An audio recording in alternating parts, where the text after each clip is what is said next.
D'ailleurs, alors, ce qui est intéressant, c'est qu'il m'a montré la liste que tu lui as envoyée. Ouais. Et moi, il n'y a pas grand-chose que je connais, donc ça va être justement intéressant, contrairement à Gauthier, l'épisode qu'on a fait avec Gauthier, où j'avais vu quasiment tous les films. Ouais. Là, j'avoue que je vais découvrir des choses.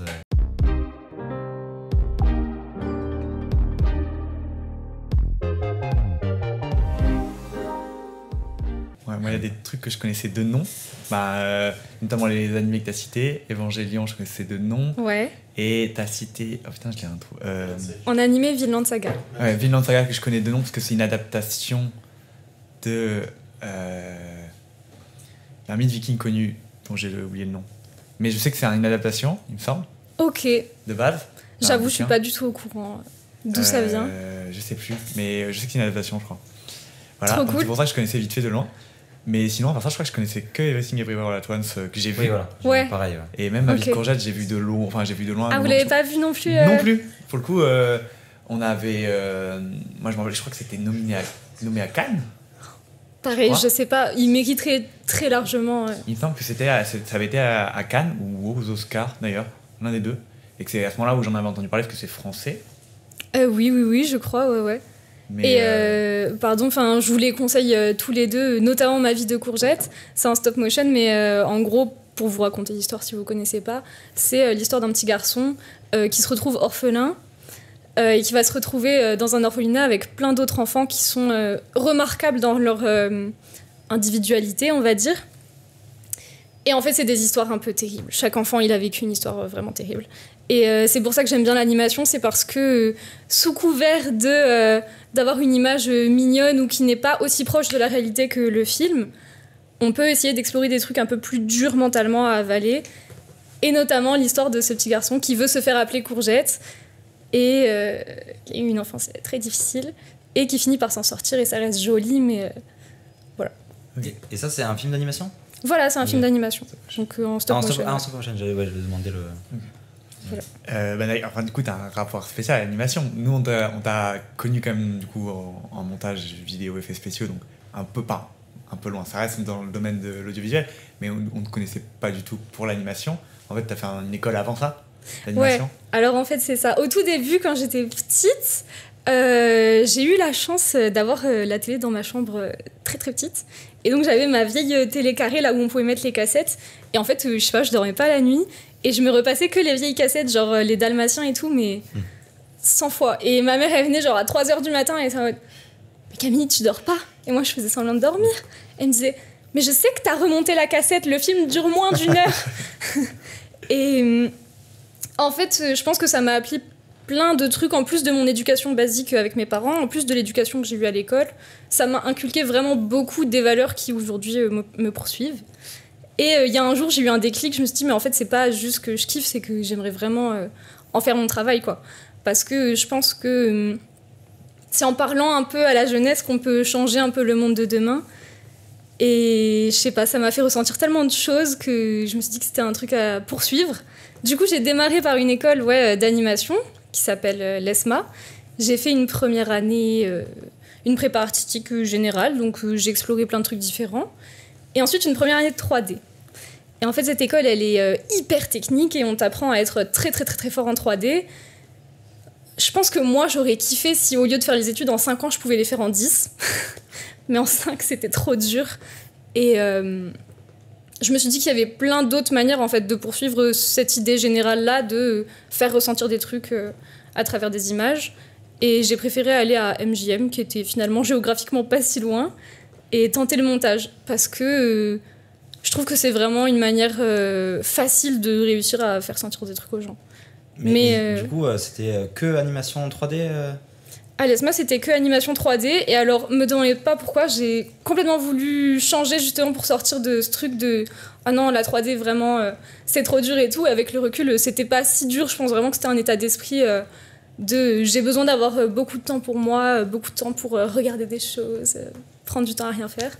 Et tu n'as pas voulu essayer l'animation traditionnelle ? Parce que tu disais les 101 Dalmatiens ou les Disney qui sont de l'animation traditionnelle, surtout à l'époque. Tu n'as pas du tout voulu... Si. Tu dessines un peu ? Ouais, je dessine un peu. En prépa, du coup, on a été formés à tout ça, donc je suis censée savoir dessiner. Là, ça fait un moment maintenant. Et j'ai tenté, notamment à MJM, on a des rendus par trimestre. Moi, j'ai tenté de faire des rendus avec intégrer, par exemple, dans un court-métrage de fiction, des parties d'animation 2D traditionnelles. Et en fait, ça demande une rigueur et une exigence de dingue, quoi. Alors, parce que là, j'arrive pas à visualiser. C'est du coup des images réelles et dedans t'intégrais ou c'était différent et il y avait une partie. Par exemple, Kill Bill, il y a une scène où du coup c'est full animation 2D et après on revient sur du normal. Et par exemple, Jump. Qui veut la peau de Roger Rabbit. Oui. Là, c'est de l'animation 2D intégrée dans la voilà. réelle. Non, c'est plutôt vraiment deux scènes complètement séparées. D'accord, C'était ok. par exemple. Légère transition, le mec part dans ses pensées dans un rêve, hop, chut, on passe. D'accord, ok. Ok. Donc tu utilisais l'animation pour ton propos et donc ça servait pour nous faire comprendre que c'est un rêve ou tu utilisais ça pour montrer des choses que tu pouvais pas montrer. En fait, c'est ça. Il y a, je sais plus du tout comment il s'appelle, je vous retrouverai le nom, mais un mec génial que je cite depuis que je suis au lycée et je trouve sa citation trop cool. C'était pour dire que, en fait, les dessins animés et l'animation en règle générale, c'est un art qui te permet d'aller plus loin que d'autres, selon moi évidemment, c'est parce que moi j'adore, donc forcément je défends le truc, parce qu'en fait il pose des nouvelles règles que toi tu vas être un peu obligé d'accepter. Si t'es à la caméra, tu vas te dire il y a des trucs que tu vas pas trop vouloir avaler, enfin je sais pas, ne serait-ce que visuellement parlant, genre si d'un coup tu vois des baleines voler, tu vois. Alors L'Odyssée que de Pi. Je sais pas si tu l'as vu, ça. non j'ai pas vu. Et il y a vraiment des baleines, mais parce que c'est un moment imaginaire justement, il t'y accompagne, c'est plus guide. compliqué, voilà, c'est ça, c'est pas d'un coup ça arrive, il y a un côté très mystique et c'est volontaire. Mais c'est vrai que oui, dans même tous les dessins animés, il y a un truc qui est même la gravité est différente et tout, tu vois les textes avril ou les trucs comme ça. Tu peux courir, il court, il tombe dans une falaise, tant qu'il voit pas qu'il y a du sol, mais il reste en lévitation, alors que dans un film t'as pas ça. C'est vrai qu'il y a une liberté différente. Et en fait personne va remettre en question ça. En général quand tu regardes un film d'animation, les 3 premières minutes tu vas les gober et tu vas te dire c'est ça la règle de ce monde là. Et je sais plus pourquoi je disais ça. Oui, que c'était pour ouvrir une porte sur quelque chose aussi de différent où on peut se permettre plus de liberté et raconter des choses différentes. Et du coup, maintenant, du coup, t'es monteuse vidéo principalement. T'as plus, comment tu gardes ce rapport à l'animation, à dire dans ton monde professionnel?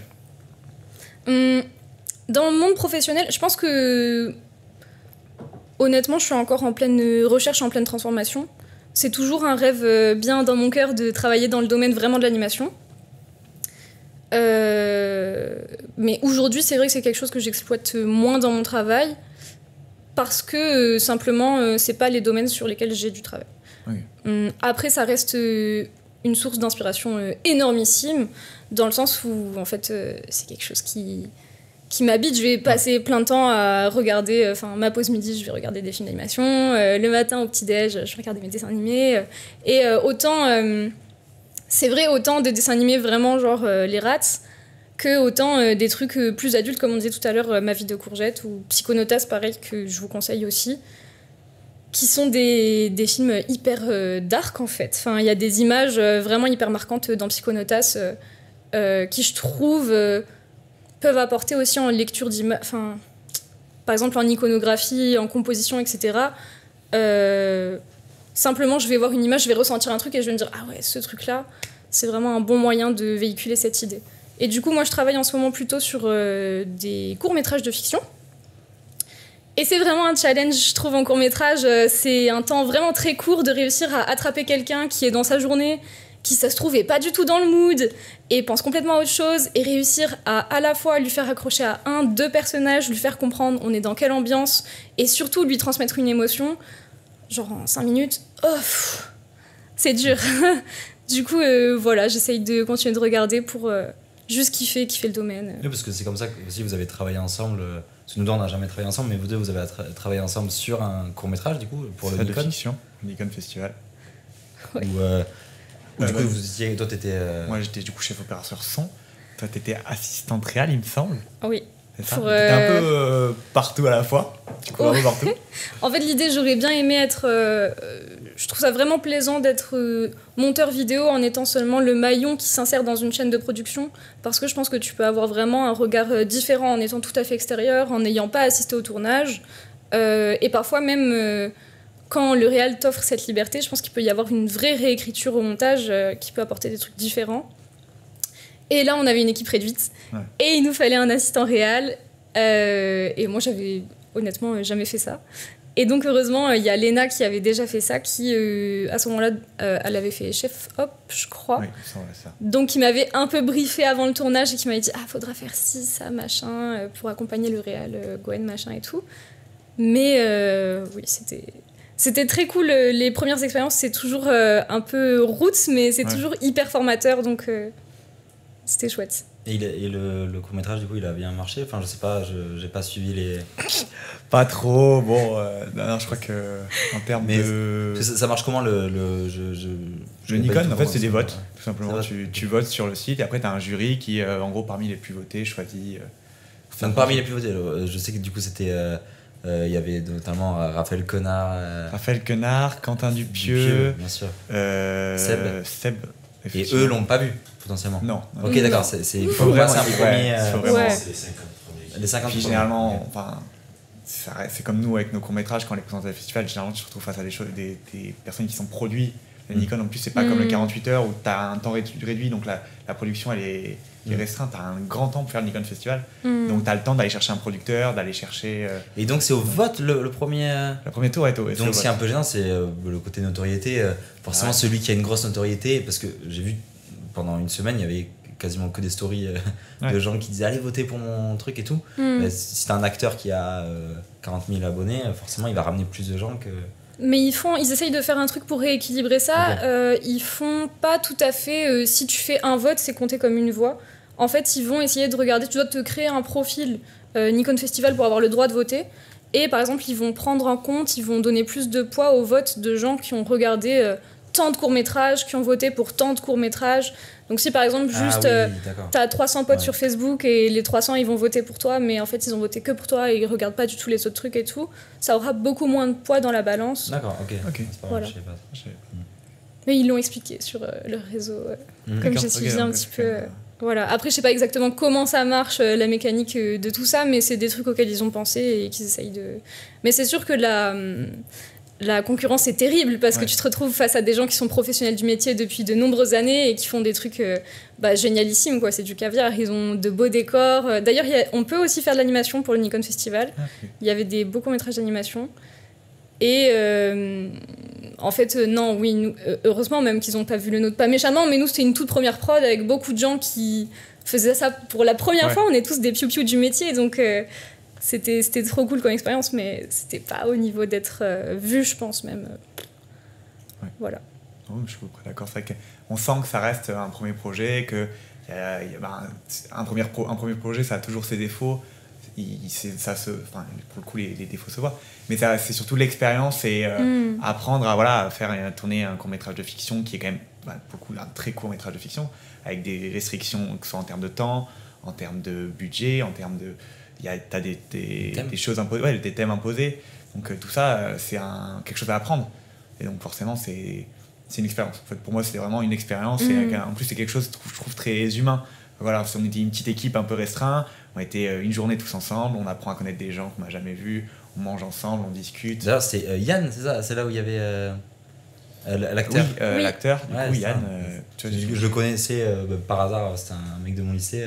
Ah, c'est trop marrant, ok. Ça m'a fait rire de le voir. Et une semaine avant, je l'avais vu dans une autre prod pour Master que j'avais faite avec le bail. Je me dis putain, ça fait 2 fois que je le vois, alors que je l'avais pas vu depuis avant le Covid. C'est marrant. Mais ça va, il y avait une bonne ambiance de tournage. Ouais, sur une très bonne ambiance. Après, pour le coup, il a tourné 2 scènes très rapidement et il est parti très tôt, le pauvre. Mais non, très, très bonne ambiance, très motivé. Moi, je me rappelle que ça m'a marqué parce qu'en plus, je crois qu'il est plus jeune que toi. Un an de moins, ouais. Enfin, je sentais qu'il était plus jeune, mais qu'il se donnait à fond. Et là, du coup, moi, je l'avais amené en voiture. Et il me disait qu'il avait plein de projets différents, en tant que comédien, en tant qu'auteur. Je crois qu'il a trouvé un moyen d'écrire son propre bouquin un peu et de l'avoir produit.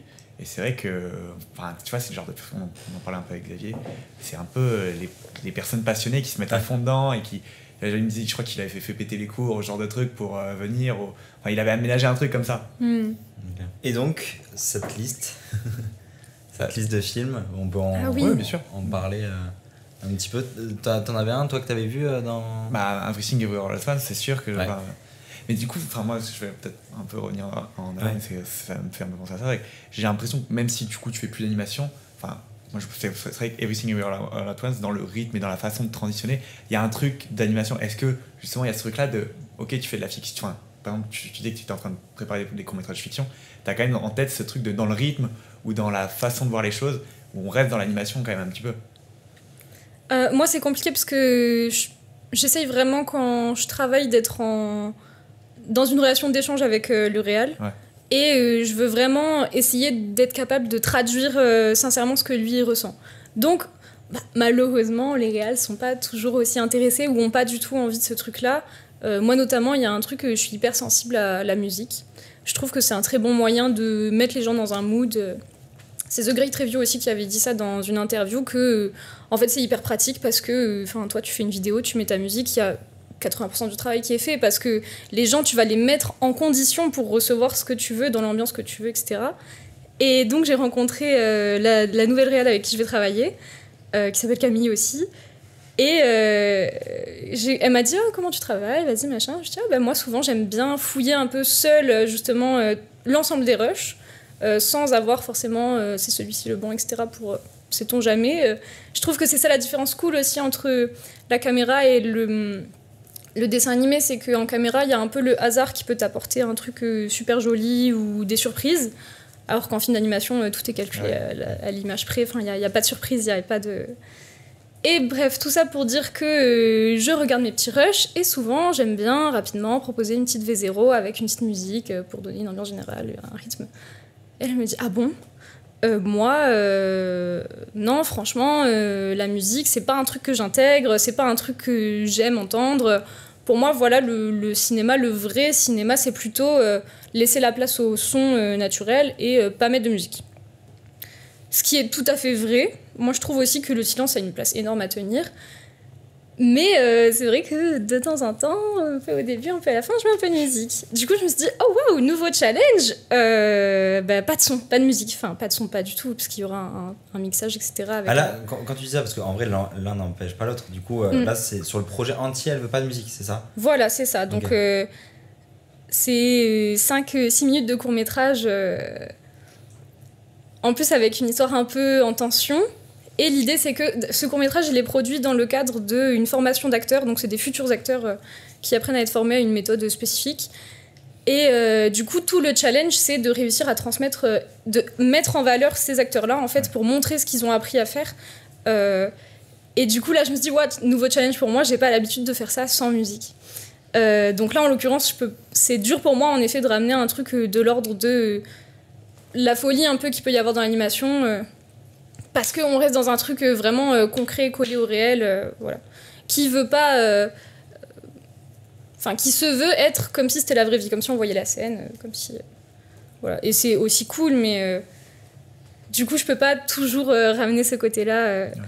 Mais c'est vrai que, par exemple, dans Everything Everywhere All at Once, déjà, il y a des séquences où il y a de l'animation dedans. Et il y a un truc dans le montage complètement loufoque. Je trouve qu'ils ont vraiment réussi à ramener ce truc de ici on a nos règles à nous et en fait vous les acceptez aussi dès le départ parce que c'est tellement fou ce qui se passe que t'es obligé de te dire ok. Enfin voilà, sans spoiler ni rien, je suis encore voilà. Oui, les règles ils veulent clairement te les faire accepter, notamment sur la scène du caillou, je pense, c'est celle où ils sont allés le plus loin, mais volontairement pour te dire, voilà, là t'acceptes ou tu rentres pas dans le délire, quoi. Ouais, mais je pense que même dès le départ, en fait, dès le départ, quand son mari d'un coup change d'attitude et lui dit, voilà, maintenant, tu vas, je sais plus, je crois qu'il lui dit un truc genre, t'inverses tes pieds de chaussures et tu, genre, manges ton chewing-gum à l'envers. Enfin, il lui dit des trucs, mais complètement loufoques. Et là, il y a déjà, je pense, une chance de perdre les gens. Et en fait, ils ont eu ce truc de se dire, franchement, on le fait.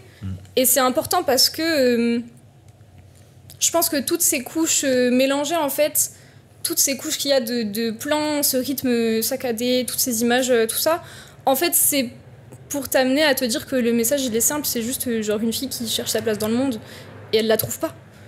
Et ça la rend triste. Et c'est tout.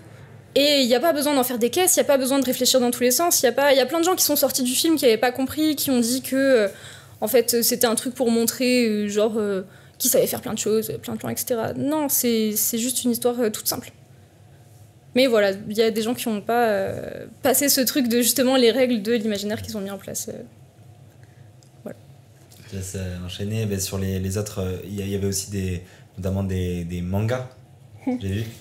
Moi, alors c'est un truc, j'ai jamais accroché au manga. J'ai essayé pourtant. Bon, les classiques, on me dit souvent.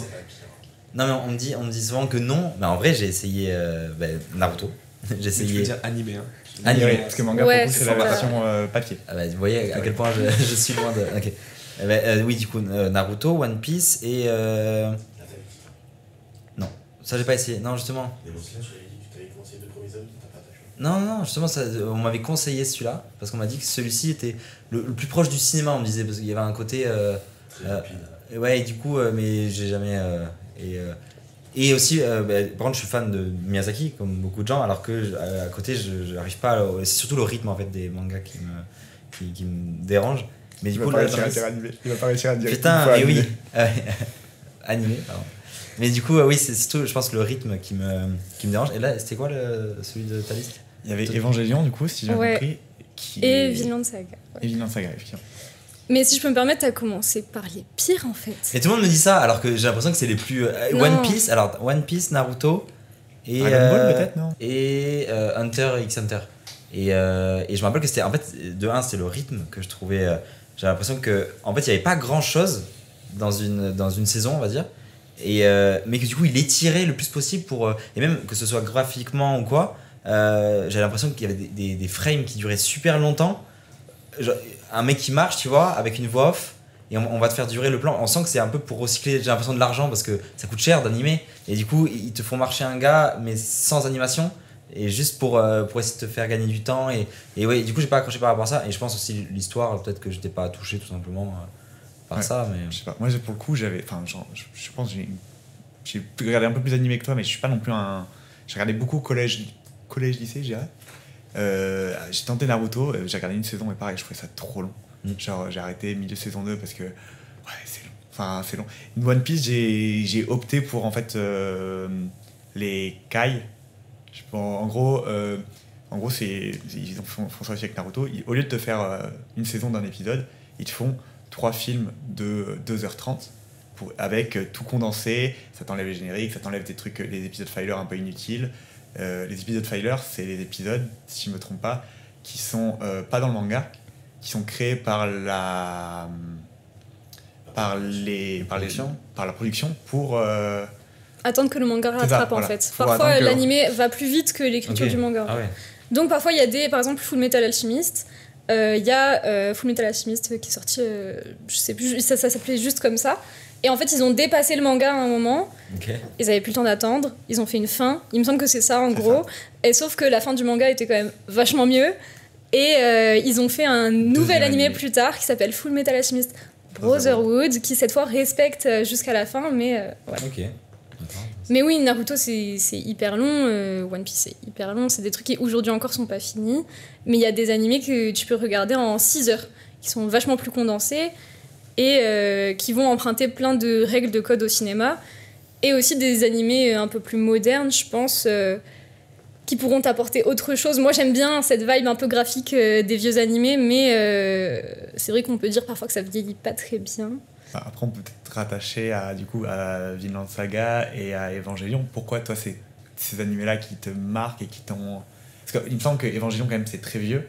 Oui. Et Vinland Saga, pour le coup, c'est quelque chose qui est encore en cours, il me semble. Non? Oui. Oui. Donc, quand même, il y a 2 choses très différentes. Ouais. Pourquoi ces deux... Evangelion, justement, pour cette vibe un peu graphique, c'est un des premiers vieux animés, je peux dire, que j'ai regardé. Et en fait, ce serait hyper cool de vous montrer avec des images, c'est beaucoup plus parlant. Il y a en fait l'histoire, pareil, c'est caché derrière des couches trucs un peu spectaculaires, des aliens qu'on appelle anges, viennent, ils détruisent la Terre. Toi, t'as un robot géant et tu dois genre sauver ta ville parce que voilà, XY. En fait, c'est juste l'histoire d'un gars qui veut la reconnaissance de son père. Voilà, qui s'est fait abandonner par son père quand il était petit. Un jour, son père, il l'appelle, il lui dit « J'ai besoin de toi pour sauver la ville ». Et lui, il s'appelle Shinji. Et il y va. Et tout ce qu'il veut, en fait, c'est que son père, il le regarde et qu'il accepte. Et sauf que son père, il en a rien à faire de lui.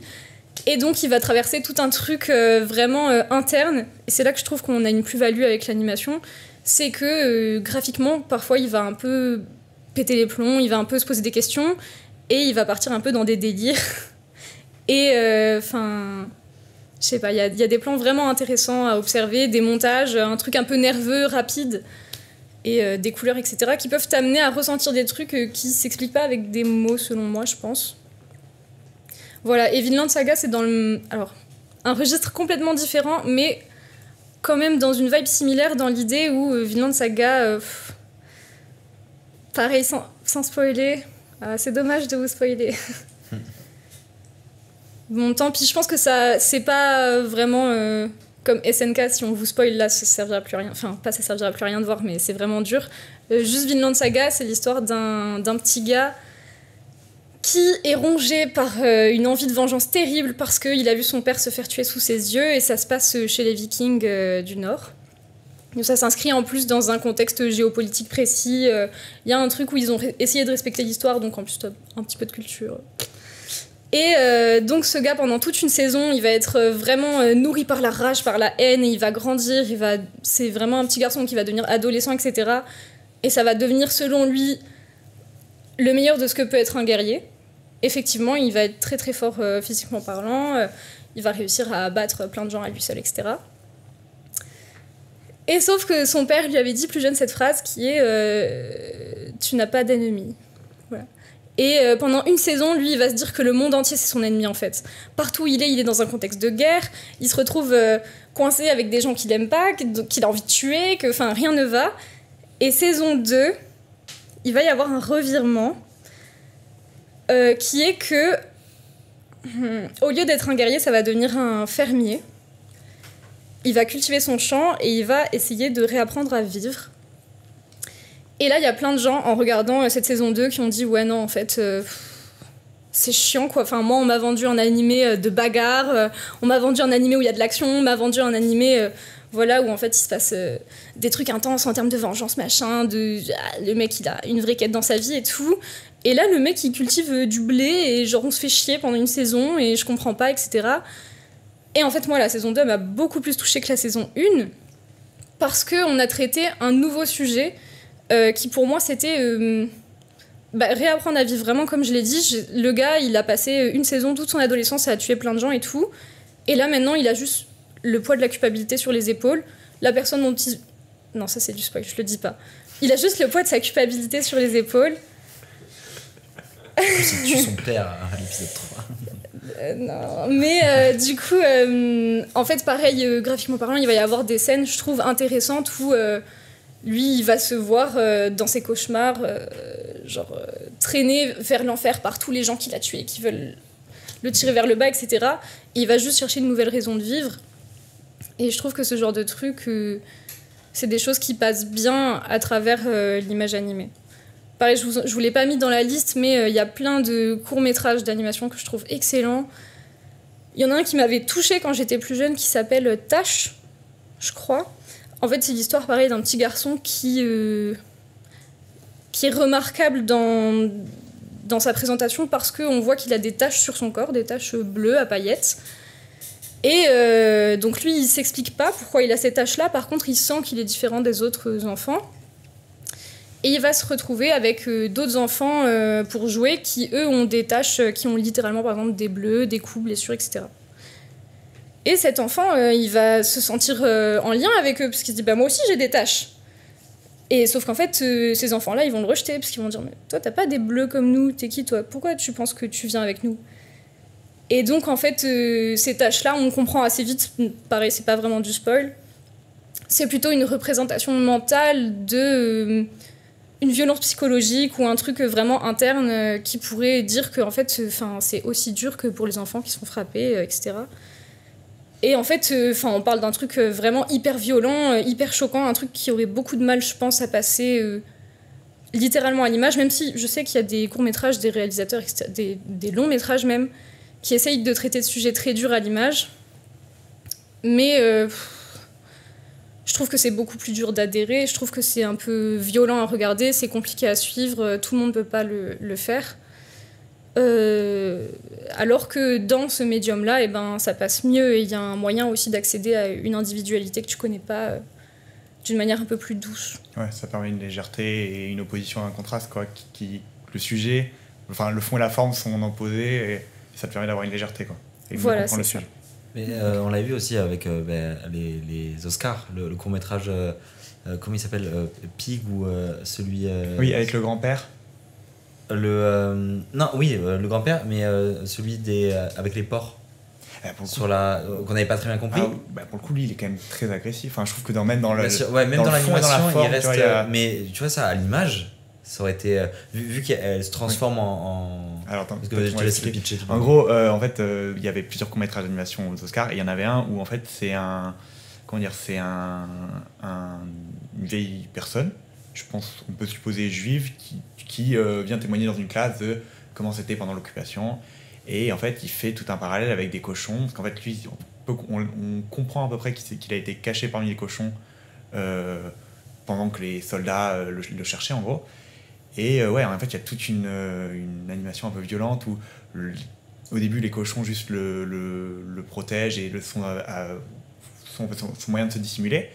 Après quoi, il se retrouve un peu dans une forêt face à un soldat allemand, avec là, vraiment un cochon un peu immense, agressif, avec limite un sanglier, je trouve, dans le côté agressif. Et alors, c'est très compliqué. Enfin, non, moi, j'ai pas compris. Je sais pas si j'ai compris ou si j'ai compris autre chose. Moi, du coup, ça donnait parce que le juif et le cochon, forcément, ça a un lien. Et il était protégé par les cochons. Mais en même temps, il y avait des cochons qui étaient des nazis, en vrai. Ouais. Donc, potentiellement des collabos dans l'histoire. Mais c'est vrai qu'il y avait un truc où, à la fin, il y a tous les enfants qui tabassent un cochon. Un énorme cochon. Et qui rétrécit. Et ça, c'est vrai que à l'image, on n'aurait jamais pu non seulement montrer ça, ça aurait été beaucoup trop violent, mais surtout même faire rétrécir un cochon avec des coups. Tu vois, c'est même pas des effets spéciaux là. C'est graphiquement, ça rend une image poétique. Visuellement, ça aurait été autre chose. Ça aurait été un effet spécial. Vraiment, moi, je pensais plus pour le coup il y a un autre court-métrage du coup où c'est juste une petite fille qui va en vacances chez ses grands-parents. Et il y a tout un truc très nature, elle va à la pêche, elle va se baigner dans le lac, etc. C'est français ça en plus. Et ça pour le coup c'était français. Et donc toute une ambiance très vacances, et petit à petit on rend compte qu'elle fait des petits cauchemars et qu'elle se cache parmi le papier peint dans la nuit. Et voilà. Et en fait au bout d'un moment on comprend que les cauchemars, les bruits dans la maison, en fait c'est son grand-père qui abuse d'elle. Et la façon dont c'est mis en scène et apporté progressivement. Parce que autant il y a beaucoup de choses dans ce film qui auraient pu être pour le coup filmées. Mais le moment où, notamment, elle veut disparaître, et donc elle est fondue dans le papier peint, et donc sa robe se transforme en papier peint, et elle-même devient le papier peint. Ça, c'est le genre de choses il n'y a pas besoin d'expliquer, c'est juste graphiquement, ça fonctionne et ça fait le taf tout seul, je trouve. Ouais, mais même dans l'animation, je trouve on a ce truc de légèreté, que je pense que tu mets ça à l'image, la légèreté, tu la perds, je pense, tout de suite. Tu peux l'avoir au début, l'alimenter progressivement. Mais dès que le sujet arrive, là quand le sujet arrive, même il arrive quand même, il reste un peu lointain, ça reste une légèreté et que tu le comprends progressivement. Je pense que dans un truc, dans un film où on te le montre direct, une fois que tu as le truc, tu peux plus rester dans la légèreté et tu es obligé de traiter le sujet tel quel peut-être. Okay. Je pense, voilà. Et comment il s'appelait lui ? Bonne question. Meublé. Un truc par rapport à l'éléphant, je crois que c'est Pachyderme. Il me semble que c'est un truc comme ça. Oui. Pachyderme, ouais. Pachyderme. Okay. Pachyderme, un petit court-métrage français, franchement. Ouais. Mais ouais, c'est exactement ça que je voulais dire avec les images qui s'expliquent pas en fait. Enfin, si elles disparaissent, elles se font dans le papier peint, c'est que là, tu peux faire ressentir un truc qui serait inexplicable, que ce soit, même si des victimes essayent de mettre des mots, que ce soit, c'est un truc qui dépasse l'entendement que tu pourrais pas voir autrement. C'est pareil, ce petit garçon là dans le court-métrage Tâche, en fait, c'est pas vraiment du spoil, sa mère elle est alcoolique, et lui c'est pour ça qu'il souffre aussi de violences psychologiques, parce qu'elle s'occupe pas de lui. Et par exemple, juste un jour il va aller la voir, il va dire « maman, tu peux me répondre à ma question 2 secondes et tout. Et en fait, elle réagit pas et il insiste. Et elle lève sa main comme ça. Et du coup, lui, il se fige, il est tout tremblotant. Il se dit, ouais, ma mère, elle bouge. Ça fait des jours qu'elle est devant la télé, qu'elle boit des bières, elle me remarque pas. Elle bouge, qu'est-ce qui se passe? Et en fait, elle pose juste sa main sur lui comme ça, très légèrement, et elle le pousse. Et puis après, elle augmente le son de la télé. Et là, le petit garçon, en fait, il tombe à genoux. Et toute la maison autour de lui, ça devient de la poussière. Et ça devient des paillettes bleues. Et lui-même, ça devient juste une tache bleue. Et il se fond dans le décor complètement. Et je pense que là, il y a un truc de l'ordre du ressenti que tu pourrais pas montrer autrement, qui est de... Enfin, son monde, littéralement, s'est écroulé. Et tu pourrais pas le dire avec des mots aussi fortement que ça, tu vois. Ouais, enfin, en plus, tout ce qui touche aux émotions, nous, Oui. on peut le voir quand on apprend à écrire un scénario. On ne dit jamais d'écrire des émotions, c'est toujours des actions qu'on doit écrire.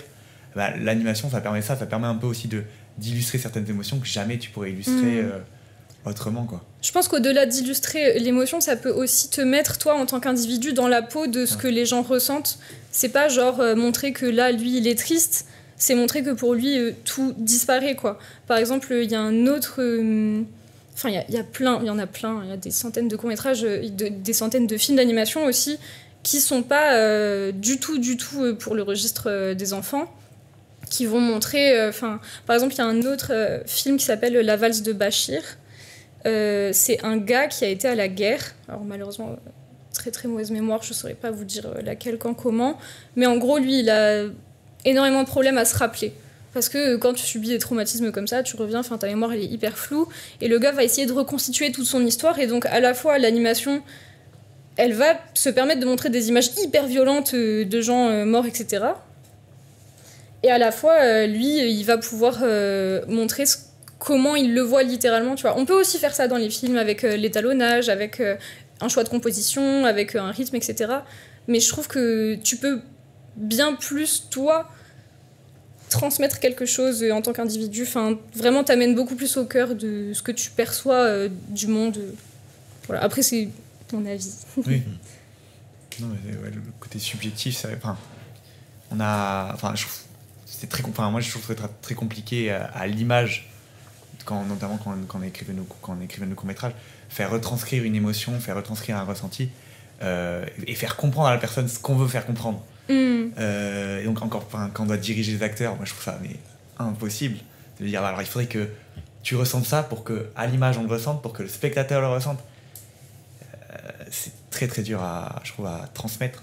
Et à l'image, donc, après, il y a des règles en termes d'image, en termes de composition de plan qui peuvent le permettre. Mais je sais pas, dans l'animation, il y a une liberté, je pense, qui fait que, et comme tu disais, il n'y a pas de règles. C'est toi qui crée les règles de ton univers, et donc forcément, voilà. Et par rapport, pour revenir au court-métrage là, qui va bientôt, sur lequel tu travailles, tu es monteuse dessus. Ouais. Et ça, ce sera disponible quand ? C'est une autoproduction ou c'est Non, du coup c'est produit par une école, l'école des acteurs. Voilà, c'est ça. Donc c'est eux. Donc c'est pour dans le cadre de leur diplôme, j'imagine. Donc de leur apprentissage simplement. Okay. C'est pas vraiment un diplôme, ça va être un peu n'importe qui de tout âge peut s'inscrire dans cette école. Ça s'appelle Acting Lab. Et donc eux, ils veulent apprendre une méthode spécifique qui s'appelle la méthode Schöbeck, je crois. Et donc Schöbeck, c'est le nom d'une directrice d'acteurs, il me semble. Et en fait, c'est une méthode qui, justement, on parlait de retranscrire des émotions, vise à toi, en tant qu'acteur, comment réussir à retranscrire une émotion. Et cette méthode-là, il me semble qu'elle est un peu difficile, elle te secoue un peu, parce que ça va être faire tampon. C'est-à-dire que si là, ton directeur te dit c'est une scène où tu es en deuil, et ben toi, dans ton esprit, au moment de la scène, il faut que tu te mettes dans la tête que tu es littéralement en deuil. Et tu vas aller chercher, je crois, ça se trouve, je dis vraiment n'importe quoi, mais tu vas aller chercher ce moment dans ta vie où vraiment tu as ressenti une douleur intense et tu vas essayer de te remettre en condition pour ressentir littéralement ça. Et donc, c'est un truc qui peut t'amener à avoir des réactions parfois plus sincères, plus authentiques. Alors, ce petit truc un petit peu... qui peut guider les autres aussi, mais voilà. Donc c'est une méthode vraiment spécifique, et pour pouvoir mettre en valeur leur travail qui dure 6 semaines, ils font un court-métrage à la fin voilà, de 5 minutes. Ok, mais du coup, en plus, là, pour le coup, c'est encore plus logique de ne pas avoir forcément de musique, vu que c'est basé quand même sur... Ça reste un film pour leur book, enfin, pour leur showreel. Donc, c'est compréhensible de ne pas avoir... de laisser les émotions qui viennent que de leur performance. Et ouais, du coup, tu penses que là nous, l'émission, elle va sortir le mi-juin. Tu penses que ce sera... Peut-être. Je suis pas certaine, potentiellement, mais après, on peut le retrouver c'est quelque possible. part. Ouais, bien sûr. Bah, moi, j'ai un petit site. Ok. Donc, ça pourra sortir sur mon site. Il y en a 4 qui sont prévus avec 4 histoires assez différentes, mais toutes assez intenses, puisque c'est dans le cadre de la méthode Chubbuck, et justement, on veut retranscrire des émotions un peu deep. Donc voilà, ce sera sur mon site dès que ça sortira. Et sur ton site, il y a une partie sonore aussi. Vous avez vu. Quand tu cliques sur le logo, tu peux regarder le site avec une musique. Oui. Ça aussi, du coup, ça retrouve. Regardez le site avec une musique. Ouais. D'accord, ah oui, c'est Déjà, jusque-là. T'as poussé le truc jusque... Ouais, je trouve vraiment que ça permet de... En fait, chaque art, je trouve, peut réussir à amener en toi un truc qui bouge. Et je sais pas, je me dis, moi, tous les moyens sont bons, donc... Et c'est pour ça aussi que j'adore l'animation, c'est parce que je trouve que c'est un mix de tous ces arts-là. Il y a une place énorme à la musique, le dessin, la couleur, etc. Voilà, de la même manière qu'on pourrait le dire avec le cinéma, mais je trouve que eux en plus ils essayent pas de se cacher en, comment dire, pas en faisant croire que c'est la réalité, mais eux ils assument complètement que voilà, c'est du dessin en fait, enfin, c'est une nature complètement fausse, et voilà, même si on utilise le même effet, l'effet Fish, je crois, qui dit qu'il y a du mouvement avec 24 images par seconde, on peut croire au mouvement, bah en fait nous on assume qu'on n'essaye pas du tout de copier la réalité. Et du coup, l'opposé de cet art, pour moi, du coup, en restant dans l'audiovisuel, ce serait les documentaires ou les reportages. Est-ce que ça, c'est quelque chose qui, du coup, te donne pas du tout envie ou au contraire Au contraire, ça m'intéresse énormément. Parce que je trouve qu'en fait, ça va être l'autre moyen d'explorer des sujets en profondeur. Voilà. Ok, et là, le réel, du coup. Voilà, complètement le réel. Mais c'est un sujet... Je suis en train... de travailler là actuellement sur le montage d'un documentaire, mais je me remonte un peu les manches parce que c'est une première et je suis toute seule dessus en prod, on peut dire. Je fais montage, mixage, étalonnage, tout ça. Et en fait, c'est avec un collectif, une asso de 4 étudiants qui eux-mêmes sont pas du tout dans ce domaine-là. En fait, ils sont étudiants ingénieurs, qui sont partis 5 mois en Asie du Sud-Est pour répertorier des initiatives qui existent pour prendre soin de la planète, de l'écosystème. Et ils ont tourné plein d'images. Et ils se sont dit, il faut qu'on en fasse un documentaire parce qu'on a appris trop de choses géniales et ils ont envie de transmettre. Donc c'est hyper cool, c'est hyper intéressant. Et ouais, étonnamment, même si je suis assez d'accord avec toi, ça paraît tout à fait opposé, ça m'intéresse beaucoup aussi. Et ça se raccroche un petit peu plus facilement, moi, à mon métier, parce que du montage, il y en a vraiment dans le documentaire. Il y a aussi du montage dans l'animation, mais c'est pas le même. Moi, j'ai une question, du coup, que j'aime bien poser à l'invité. C'est si on te donne une enveloppe où tu peux réaliser le projet que tu veux, que ce soit du coup un long métrage, que ce soit même créer une boîte, ce que tu veux dans le domaine de l'audiovisuel, tu ferais quoi? Une fée qui te propose ce que tu veux. Moi, je vais faire un film d'animation. Un film d'animation? Ouais. Et t'as des idées un peu de thèmes Tu as vu Samuel sur Arte? C'est une série d'animation courte. C'est trop super. Et ça peut être sympa. Comme... Non, non. Enfin, oui. Mais toi, là, ce serait vraiment du coup du cinéma? Enfin, un long métrage Ce serait j'aimerais un long métrage, ouais. Pourquoi? Parce que je trouve qu'en fait un long métrage c'est aussi un format cool pour vraiment prendre le temps de se mettre dans les baskets de quelqu'un. Et les domaines, vraiment c'est compliqué. Moi je trouve que j'ai un rapport à l'enfance assez important aussi. Enfin, depuis tout à l'heure en plus je vous parle que de trucs, un petit garçon dans un court-métrage qui s'appelle Tash, ma vie de courgette. Même Psychonautas, c'est des enfants en fait qui se retrouvent dans une ville qui a eu un bouleversement biologique je crois. Et donc c'est complètement post-apo, le monde est complètement détruit et comment rester enfant dans un monde qui se casse la figure. Donc je pense que ce serait un rapport avec la psychologie des enfants si possible, un truc qui traverse. Parce que à la base ce qui m'a donné envie de travailler là-dedans c'était un peu pour eux, quoi. C'était pour parler aussi à la jeunesse. Même si j'ai conscience que là, en parlant de ça, ce genre de films sont pas du tout destinés aux jeunes en eux-mêmes, mais aux grands qui étaient jeunes un jour, peut-être. Ok, oui, parce que justement, ouais, cette envie d'animation, elle est venue quand tu étais jeune, du coup. Mais pourtant, les films que tu nous as décrits, ça parle de jeunes, mais c'est vrai que c'est soit violent, soit déstabilisant, donc c'est plutôt adressé aux adultes ou aux parents. Je pense qu'en fait, il y a eu différents steps dans mon évolution de ce que j'ai reconnu du cinéma. Au départ, c'était vraiment, comme je disais, les rats, trop fun, blabla. Ensuite, c'était un peu plus des longs métrages de la valeur de l'amitié et le vivre ensemble et accepter tout le monde et la discrimination, ça se fait vraiment pas. Et si tu crois en tes rêves, tu peux y arriver, tu vois. Et qui, en fait, dit comme ça, ont l'air d'être un peu bateaux, mais qui sont vraiment importants, je pense. Enfin, ça peut vraiment mener à un monde meilleur, selon moi, encore une fois. Et ensuite, en grandissant, c'est vrai que parfois tu te lasses de ce genre de film et tu vas chercher un peu différent, un peu plus dur, un peu plus deep. Et je crois qu'il y a des trucs comme ça qui m'ont vraiment profondément touchée, comme Ma vie de courgette, qui parle... Il y a un truc qui s'appelle cinémathérapie. Moi, j'ai eu la chance d'interviewer pour MGM, il fallait faire un documentaire. J'ai fait un documentaire sur le cinéma d'animation, étonnamment. Et donc, j'ai pu interviewer une dame qui a écrit un bouquin sur ça, qui s'appelle Nathalie. Je vous donnerai son nom. Et qui utilise le terme de cinémathérapie, qui veut dire que, en fait, à travers un film, c'est un film, que ce soit d'animation ou pas d'ailleurs, c'est quand même un tampon à travers lequel toi, tu peux vivre quelque chose. Cette chose, elle est quand même moins violente que de le vivre dans la vraie vie. Notamment quand on parlait tout à l'heure de ce que vous avez dit là, la petite fille qui a vécu un truc, etc., avec ses grands-parents, voilà.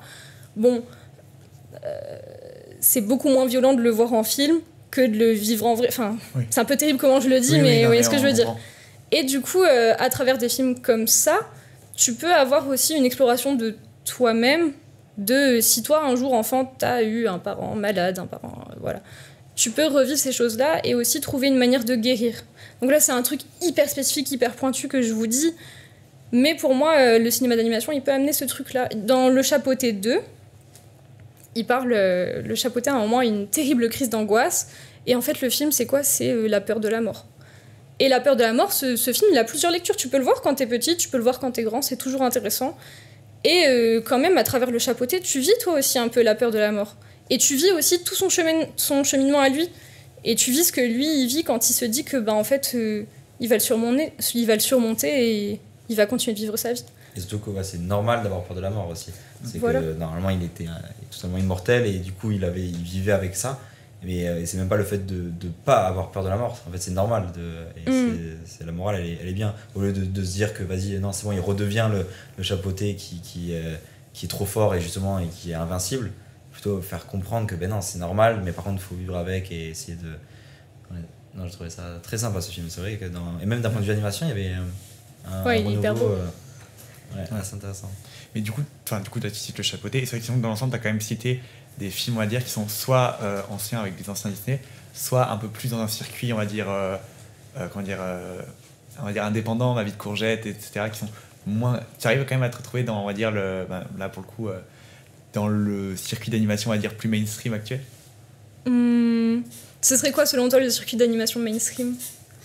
T'aurais un exemple à faire là, je dirais plus le circuit de salle grand public qui se retrouve... Ouais, carrément. Franchement, demi-mesure. Par exemple, on a été voir il n'y a pas longtemps Kung Fu Panda 4. Bon... Mais ça, je pense que c'est un truc aussi qui va avec le fait que ce soit une suite. Enfin, c'est le 4, donc le truc s'essouffle un petit peu. Voilà. C'est quel ton préféré de Kung Fu Panda ? Ouais. Franchement, honnêtement, je suis désolée, je me rappelle même pas de tous. Donc je dirais le 1. Moi, le 2, c'est... pour un chef-d'œuvre, c'est... Il se passe quoi dans le 2 ? Il y a... Alors, le nom, je sais pas, il y a le pan. C'est le moment où il y a le pan. Quoi ? Une grue. Jamais, c'est un pan. Ah ouais ? Non, je vois. Non, la grue, c'est l'un des des amis, là, des acolytes. Oui, non, c'est... Et en fait, pour le coup, tu vois, par rapport au chapeauté, c'est l'un des meilleurs méchants, je trouve, le loup, depuis longtemps dans les. Ouais. Et ben avant, pour moi, c'est ce méchant-là dans Kung Fu Panda, le 2, D'accord. c'est le meilleur méchant. Parce que c'est. Tous les autres méchants, je trouve, à chaque fois, ils sont super forts. Tu vois, ils sont plus forts que le héros et tout. Alors que là, il est pas plus fort, il se bat pas aussi bien, même il se bat moins bien. Mais il a un truc différent de ouais, moi je veux juste je vais faire une armée en fait, et je vais et il crée les armes, les premières armes à feu dans du coup la Chine, et surtout bah, il y a un truc d'acceptation de sa famille et tout. Je trouve que c'était le mieux écrit de toute la saga. Mais du coup le 4 me donne pas du tout envie. Moi j'avoue que la bande-annonce m'a pas attrapé. Non, bah c'est un petit peu de la redite. Pas méchamment, mais même eux, je pense que c'est un petit peu assumé, le 3, quoi. Ils déjà, font je un truc trouvais, qui marche, genre ils prennent la méthode, Ouais. clac clac. Mais tous les films d'animation mainstream sont pas comme ça. La preuve, c'est quand même assez récent, Le Chapeauté 2. En Ouais. plus, c'est une suite. Ouais. Et il était vraiment trop bien. C'est Spider-Man aussi. Oui, il y a aussi Ah, Spider-Man. Spider-Man, quel malheur, j'ai pas vu. Ça, c'est très mal. Aucun des Pour, deux non, pour quelqu'un qui dit genre, ah, j'aime trop l'animation et Ah, tout. pour le coup, c'est vrai que je trouve Et que ouais. Oscarisé.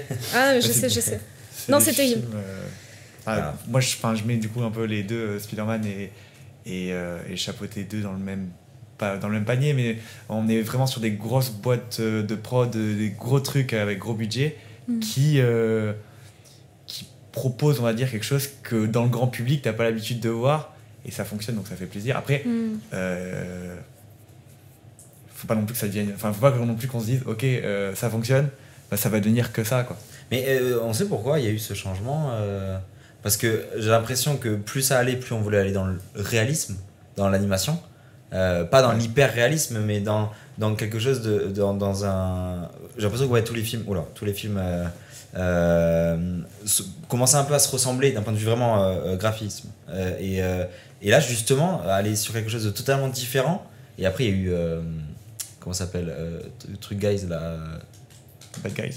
Ouais, Ouais. Bad Guys. Dans le même J'adore Bad sens. Guys. Et ben pareil, c'est un style d'animation qui se faisait plus. Donc il y a eu, ouais, j'ai l'impression qu'il y a eu une courbe qui s'est passée, mais là, depuis 2-3 ans, j'ai l'impression qu'il y a eu un renouveau dans l'animation, dans le style d'animation. T'es pas d'accord? Après, c'est compliqué d'en parler. On n'est pas non plus des grands consommateurs. Enfin, nous, Mm. on dirait à l'échelle d'un grand public. Ouais. Je trouve qu'il y a, quand c'est maté les films quand je me base sur les Oscars, quand c'est maté tous les films d'animation des Oscars, on avait vraiment, c'est moi ce qui m'avait marqué, c'est qu'il y avait 5 films avec quasiment 5 types d'animation différents. Il y avait Sur les courts-métrages. non, sur les longs aussi. C'est le long aussi. Il y avait Élémentaire qui est un peu le Pixar par excellence, Voilà. etc. Classique. Le Netflix, donc c'était Nimona, qui était aussi un peu, pour le coup, je sais même pas comment décrire ce style d'animation, moi, qui me faisait penser un peu à certains graphismes de jeux vidéo, mais et quand même un peu très cool, très cartoon, mais avec un côté, je sais même pas comment décrire ça, mi 3D, mi cartoon, je dirais, et qui pareil, je trouvais très cool, même dans l'univers qui était dépeint, qui était mi chevalier, mi futuriste. Il y avait Robot Dream qu'on n'a pas vu, c'est ça, Robot Dream, je crois, qui était de la 2D. Et là, pareil, c'était sympa. Du coup, on n'a pas pu le voir parce que c'était. C'est aussi le problème de certains trucs, c'est que c'est pas bien distribué en France. Ouais. Et et on avait quoi? Il y avait Spider-Man qui, reprend le. Oui. Et voilà, encore une animation différente. Et je crois que c'est à peu près tout, j'en ai peut-être oublié un. Et le Ghibli, bien sûr, ouais. Et le Garçon Héron, voilà, Ouais, et qui c'est a vrai, gagné. c'est vrai. Et donc, c'est vraiment, pour le coup, tu vois, sur les 5 films, t'avais vraiment 5 trucs Ouais, très c'est vrai, différents. c'est vrai. Ouais, j'avais pas fait le. Parce que moi je trouvais que c'était. Alors c'est plus sur les courts-métrages où j'ai l'impression qu'ils testent des trucs. Oui. Il y avait, par rapport aux courts-métrages, il y avait des styles d'animation même que j'avais jamais vu de ma vie. Tu vois, des trucs vraiment très osés. Alors que sur les longs, ça reste, même si c'était différent, ça restait plus classique. Conventionnel. Ouais. Le film avec le cochon là qu'on a décrit tout à l'heure, c'est vrai que c'était un mélange de prise de vue réelle sur lequel ils ont rajouté un dessin. Alors du coup, non, on savait même pas si c'était vraiment pouvait être qualifié d'animation parce qu'on savait Ouais. pas si c'était un sorte de. En fait, ça donnait très filtre comme effet, c'est-à-dire que par exemple, il filmait la main et par-dessus, il y avait comme un effet rajouté. Ouais. Alors, Genre les yeux étaient réels par exemple, d'un personnage, les yeux étaient filmés, étaient en noir et blanc, et le reste du visage était gribouillé. D'accord. Et donc c'est assez étrange en vrai. Et ouais, c'est vrai que c'était très, pour le coup, très expérimental dans les différentes animations. Tout à fait. Bah, je saurais pas expliquer pourquoi le renouveau, mais je pense que c'est un truc en fait qui s'est jamais arrêté d'exister. Genre là, peut-être aux Oscars, ça se voit un petit peu plus. Je trouve que déjà les Oscars, c'est un truc un petit peu plus niche. Mais en fait, ça s'est jamais arrêté de faire de l'expérimentation. C'est juste que vraiment grand public, au cinéma, ce qui sortait, c'était Disney. Ouais, c'est ça. 3D, quoi. Mais... Et c'est pour ça que DreamWorks, là, avec le chapeauté, c'est assez rare. Alors qu'en plus, c'est une licence qui existait déjà. C'est ça qui était... C'est bizarre de changer de style sur un truc qui existe et qui... Parce que Spider-Man, pour le coup, c'était nouveau. Enfin, c'était la licence existe, mais c'est une nouvelle licence qu'ils ont fait dans ça. Donc, c'est là où ils ont pris un... Est-ce que c'est toi aussi parce que, enfin, moi, je me pose peut-être la question, c'est pas aussi parce que il y a de plus en plus d'adultes qui vont voir aussi des films d'animation.